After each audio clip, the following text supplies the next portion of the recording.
생강하게 되면 현대인에게는 해독작용, 그리고 위를 튼튼하게 하는 건위작용, 몸속 냉기 제거, 또 갱년기 우울증 극복한다든지 만성염증을 없애주고 당뇨, 고혈압 이런 대사증후군에 도움이 된다는 실험 논문, 임상 연구들이 참 많이 있습니다. 정말 고마운 건강 재료다 이런 생각이 들어요. 그래서 제가 이 생강에 대한 컨텐츠들도 여러 가지 많이 올렸고, 또 우리 모두 건강해지자 이런 의미로 생강청으로 나눔 이벤트도 여러분께 해드렸습니다. 그만큼 생강은 제가 임상에서도 그리고 일상에서도 아주 많이 애정하는 본초예요. 하지만 이 김소영이가 생강을 너무 좋다고 하니까 무작정 남용하시면서 오히려 막 많이 드시는 분들 계시거든요. 오히려 몸에 아주 해롭습니다. 그래서 오늘 제가 좀 급하게 영상을 찍어서 올려드리는 겁니다. 생강 드시면 안 되는 분들, 또 주의해서 드셔야 되는 경우를 제가 말씀드릴 거니까 오늘 영상 꼭, 그리고 반드시 열심히 보시기 바랍니다. 생강 절대 드시면 안 되는 분, 첫 번째, 위궤양 환자입니다. 생강이 좋다고 해서 많이 드시게 되면 위액이 지나치게 많이 분비되기 때문에 위 점막에 손상을 올 수 있습니다. 왜 생강의 매운맛을 내는 진저롤 그리고 쇼가올은 소화액의 분비를 촉진시켜서 소화를 돕는 작용을 합니다. 또한 위장 내벽의 혈액순환을 돕기 때문에 위장 활동을 촉진시켜주고 또 소화 흡수력을 높여주고 위를 이렇게 좀 따뜻하게 해주는 그런 작용이 있잖아요. 생강은 전통적으로 소화기 질환에 다용되었기 때문에 소화불량 또 위장운동 촉진에 대한 임상 연구가 많이 진행이 됐습니다. 속이 냉한 분들의 배를 임상에서 이렇게 복진을 하잖아요. 그러면 식적이라 그래가지고 어떤 부위가 아주 돌처럼 단단한 그런 부분이 만져지는 경우가 참 많습니다. 이런 분들은 조금만 건드리기만 해도 하고 통증을 호소하시는 분들이 많아요. 식적이라고 하는 제가 만성 위장병 편에서 말씀드렸어요. 식적이라고 하는 독소가 있게 되면 소화불량, 복부팽감, 트림, 변비, 설사, 입냄새 이런 증상을 호소하는 경우가 임상에서 참 많습니다. 만성적인 소화불량으로 인해서 트림이 자주 나온다든지 구역감이 자주 있다면 이런 분들에게는 생강차로 드시는 것도 굉장히 좋습니다. 생강청 만들어 놓으셨다가 차로 상복을 하시고요. 하지만 심한 위염 또 위궤양이 내가 진행 중이다 하시는 분들은 생강이 좋다고 해서 많이 드시게 되면 따가워, 어머 열불나네요, 너무 세요, 뒤집어지네요 하시거든요. 복통 설사를 유발할 만큼 자극적일 수 있기 때문에 이런 분들은 드시지 마세요. 그래도 난 생강이 좋은데 좀 먹으면 안 돼요 하시는 분들은 생강을 아주 연하게 우려서 따뜻한 차처럼 드시는 것도 좋습니다. 위궤양 있으신 분들요. 두 번째, 입덧을 넘긴 임산부입니다. 자궁 수축을 유발할 가능성이 있어서예요. 생강은 미식거림이라든지 구토를 없애주는 효과가 있어서 임신 초기 입덧 치료에 응용하기도 합니다. 그래서 생강하고 귤 껍질, 진피를 끓여가지고 입덧 심할 때마다 차처럼 드시게 되면 입덧을 없애는 데 도움이 될 수 있습니다. 또 왜 임산부들은 약을 함부로 드실 수 없잖아요. 이런 분들에게 생강차는 천연 감기약과 같은 역할도 할 수 있어요. 그런데 입덧이 지나고 난 임산부에게는 생강은 좀 삼가시는 게 어떨까 주의를 드리고 있습니다.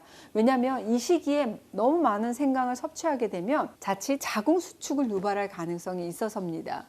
세 번째, 당뇨 치료제를 드시는 분들입니다. 당뇨인이 아니고요. 당뇨 치료제를 드시는 분이라고 제가 말씀드렸습니다.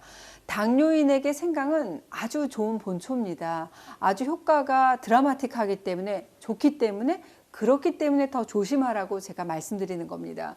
2015년도인가요? 미국에서 발표한 논문에 따르면은 매일 생강을 섭취하게 되면 제2형 당뇨병의 혈당 지수를 낮추는 것으로 이미 밝혀진 바가 있고 생강의 안정성이 워낙 높기 때문에 안전하기 때문에 당뇨 관리에 생강 시기를 추천하기도 했습니다.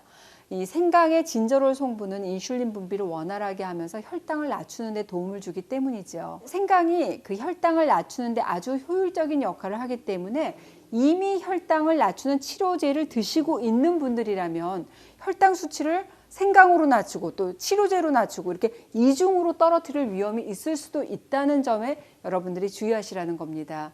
물론 우리가 생강을 먹었다고 해서 당뇨약 드시는 분이 단기간 내에 저혈당 반응이 온다는 그런 의미는 아닙니다. 전혀 아니고요.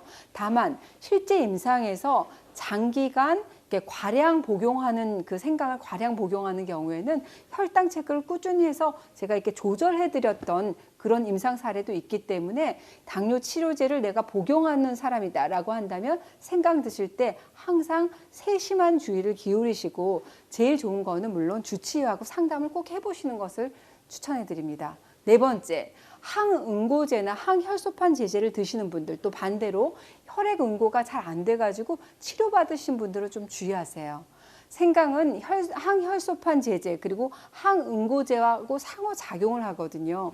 생강은 혈액응고를 늦출 수 있습니다. 생강이 혈소판 응집을 방해하는 역할을 합니다. 쉽게 얘기를 하면 아스피린과 같은 그런 비슷한 특성이 있기 때문에 혈액이 응고되는 것을 지연시킬 수가 있습니다. 그래서 아스피린이라든지 와파린 같은 항응고제나 항혈소판 약을 드시는 분, 그리고 반대로 혈액응고가 내가 잘 안 돼서 그 치료를 받으시는 분들은 주의가 필요하다는 말입니다. 그 혈액 응고를 늦추는 약물과 함께 생강을 복용하잖아요. 그럼 멍이 잘 들고 출혈의 가능성이 높아질 수 있습니다. 혈액 응고 낮추는 약물을 알려드릴 테니까 꼭 적어 놓으셨다가 나 이런 약 먹고 있어. 그럼 반드시 상의하시라는 겁니다. 아스피린, 이부프로펜, 헤파린, 와파린, 펜프로, 후몬 이런 약을 내가 먹고 있다 하시는 분들은 생강을 이렇게 장기간 복용하실 때는 반드시 정기적인 혈액 검사가 필요하기도 하고 또 경우에 따라서는 약의 용량을 좀 변경해야 될 경우가 있으니까 주치의하고 상의하시기 바랍니다. 다섯 번째, 치질 환자는 생강을 먹지 않는 게 좋습니다. 치질 환자가 생강을 먹게 되면 혈관이 확장이 돼서 증상이 악화될 가능성이 높아지기 때문입니다.